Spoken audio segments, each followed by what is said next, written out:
एक बार की बात है। एक साधु गांव के बाहर वन में स्थित अपनी कुटिया की ओर जा रहे थे। रास्ते में बाजार पड़ा।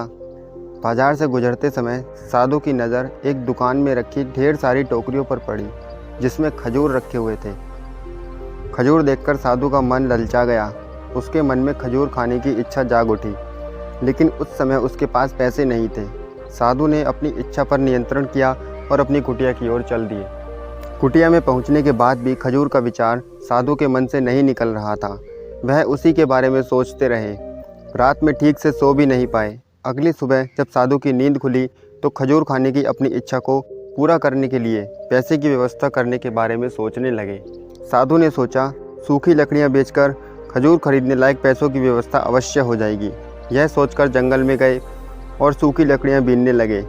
काफ़ी लकड़ियां इकट्ठी करने के बाद साधु ने उसका गट्ठर बनाया और उसे कंधे पर लादकर बाजार की ओर चल दिए। लकड़ियों का गट्ठर भारी था, जिसे उठाकर बाजार तक की दूरी तय करना आसान नहीं था, लेकिन साधु चलते रहे। थोड़ी सी देर में उनके कंधों में दर्द होने लगा, इसलिए आराम करने के लिए वो एक स्थान पर रुक गए। थोड़ी देर आराम करने के बाद वो फिर से लकड़ियाँ उठाकर चलने लगे। इसी तरह रुक रुक कर वो लकड़ियों के गट्ठर को लेकर किसी तरह बाजार पहुंच गए। साधु ने बाजार में सारी लकड़ियां बेच दी। अब उनके पास इतने पैसे इकट्ठे हो गए थे कि वो खजूर खरीद सके। साधु बहुत खुश हुए और खजूर की दुकान में पहुंचे। सारे पैसों से साधु ने खजूर खरीदे और अपनी कुटिया की ओर चल दिए। कुटिया की ओर जाते जाते साधु के मन में विचार आया कि आज मुझे खजूर खाने की इच्छा हुई है, हो सकता है कल किसी और वस्तु की इच्छा हो जाए।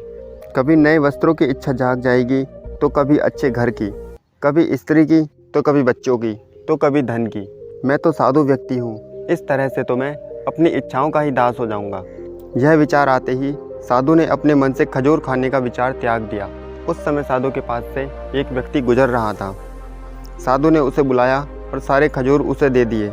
इस तरह उसने स्वयं को इच्छाओं का दास बनने से बचा लिया। दोस्तों, यदि हम अपनी इच्छाओं के आगे हार जाएंगे तो सदा के लिए अपनी इच्छाओं के दास बन जाएंगे। मन चंचल होता है, इसमें तरह तरह की इच्छाएं उत्पन्न होती रहती हैं, जो सही भी हो सकती हैं और गलत भी। ऐसे में इच्छाओं को वश में करना जरूरी है। सोच विचार करके ही इच्छाओं को पूरी करने के लिए प्रयास करना चाहिए, तभी जीवन में सफलता प्राप्त होगी। हमें अपनी इच्छाओं का दास नहीं बनना है, बल्कि हमें इच्छाओं को अपना दास बनाना है।